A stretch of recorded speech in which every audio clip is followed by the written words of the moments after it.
10 men, 6 years, one person doing this again and again with almost no consequences until the very end.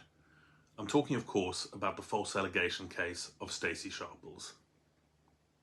So I posted about this case last week and it went viral on multiple of my platforms.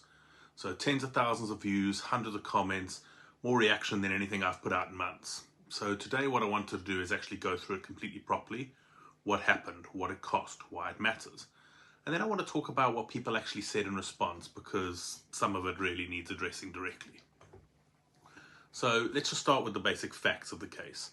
Stacey Sharples, 31, from Farnworth in Bolton, England, pleaded guilty to 10 counts of perverting the course of justice at Bolton Crown Court in February this year. So that's in relation to false rape allegations she made against 10 separate men between 2013 and 2019, 6 years. She was sentenced to 4 years and 6 months in March. The men she accused, she met them normal ways, dating apps, plenty of fish, ordinary encounters that turned into year-long ordeals for the men involved. So Greater Manchester Police said investigating Sharples herself was extremely rare, and it wasn't a decision they took lightly. But across multiple investigations, the evidence kept contradicting her own account. They described it as, and I'm quoting here, a continuous willful making of false allegations, knowing full well the consequences for each of the men involved. At sentencing, the judge, Nicholas Clark KC, called it a wicked pack of lies. He said Sharples had acted as a sexual predator in her misuse of the legal system. But now, here's the part that gets lost when people just see a headline. None of these 10 men were ever charged, not one. And I think for a lot of people, that's kind of where the story ends. No charge, no real harm, move on. But it wasn't close to the end for the men involved. Several of them were held in police custody for hours at a time. A number of them spent months on bail, or at least under investigation, which is its own kind of limbo. You're not cleared, you're not charged, you're just kind of waiting, sometimes for months, not knowing what happens next. Some describe losing their jobs, losing their partners, losing their homes, and in some cases losing access to their own children. So one man said his life was turned upside down the day he was falsely accused. He lost his parents, his partner, his job, all because of it. He said he became too scared to work around his own local area. He felt permanently labelled. Another said the false allegation cost him 7 years of his life, his home, his partner, his ability to even find new work afterward. A third man described his life as being, in his own words, the best it had ever been right before the accusation. He became homeless shortly after. One man wasn't allowed to see his daughter after the allegation was made. And Andrew Dearden, who met Sharples on a dating app, told BBC Northwest Tonight the experience had been mentally and physically draining. He said, "Long term for me, it will affect me for the rest of my life." There's one more detail I think says everything about what was actually happening here. Sharples reportedly told one of her victims, "They're not pressing charges, I've got away with it yet again." Yet again. So the Crown Prosecution Service put a conservative estimate on this, over £120,000 in wasted police investigation and support resources. And that's well before you even count what it cost the men themselves in loss of income, legal fees, years spent trying to rebuild if they even can. So here's what I actually want people to take from this, and what I want to be really precise here, because it's easy for this argument to get mistaken for something it isn't. This is not an argument that women shouldn't be believed. It's not an argument that reporting abuse should be made harder. A lot of allegations are genuine, and nothing about this case changes that. But what this case shows is that the systems around allegations need to be capable of spotting a pattern like this a lot sooner than 6 years and 10 separate men in. We need faster cross-referencing. When the same person makes repeat allegations against multiple people, that pattern should get flagged and reviewed far earlier than it currently is. We need real consequences that arrive a decade before damage is done. Sentencing that only happens once the pattern has fully run its course does almost nothing to protect the next man. And we need actual support for the falsely accused while this process plays out. None of these 10 men were guilty of anything. All of them went through arrest, investigation, and in some cases, months on bail, with essentially nothing built in to support them through what this does to a person's life while it's actually happening. 10 men, 6 years, almost no consequences until the very end. That's not a system working as intended. That's a system that let this happen 10 times over before it finally stopped her. Now, I want to talk about what happened after I posted this, because honestly, the reaction to the reaction is almost as telling as the case itself.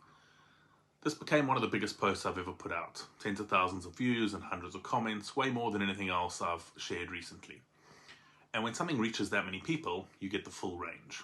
So let me walk you through it because some of these deserve a real response. First, there was the normal reaction. Most people said some version of exactly what you'd expect. One comment just said, she should be in prison for life. Straightforward. That's most of the response, honestly. People horrified by what they read, glad she was finally stopped. Then there's the group I'd call the minimizers. People who technically accepted the facts, but immediately went looking for a way to make it smaller or make it someone else's fault. One person said, and I'm going to read this exactly, "That shows you how rarely that happens. I'd be interested in the details. How did the men behave towards her online? I bet she just played the role of avenging angel." Avenging angel. For 10 men over 6 years, none of whom were ever charged with anything. That's not skepticism. That's inventing a justification that doesn't exist anywhere in the case. Another one went straight to whataboutism, said the story looks very strange against the backdrop of hundreds of rapes with evidence, where the male rapists remain free. I understand instinct, genuinely, but one thing being true doesn't make another thing not true. Real rapists going free is a real problem. It has nothing to do whether the specific woman falsely accused attends specific men. They're not in competition. And one comment just denied the whole thing outright, said, "I believe her, and they're probably just putting her in prison to keep her quiet." She pleaded guilty in court to 10 counts. That's not a belief you can hold on to. That's just refusing to look at what actually happened. Then there's the group that really got under my skin. The one who used the story to keep pushing men down anyway. One person asked me, and I'm reading this exactly as written, "If you were innocent and you weren't charged for the false crime, why the hell are you trying to kill yourself? What could possibly be happening to make you personally feel guilty enough when you're innocent?" Listen to that again. Mocking a man's suicidal thoughts because in her logic, innocence should have made him immune to any of it. That's not confusion, that's contempt. Another said they were having a hard time feeling sympathetic that men met a horrible person while cheating on and passing diseases to their wives. Nothing, not one word in any of this reporting on this case mentions affairs or STDs or STIs, none of it. That detail was invented purely so it would be easier to not care.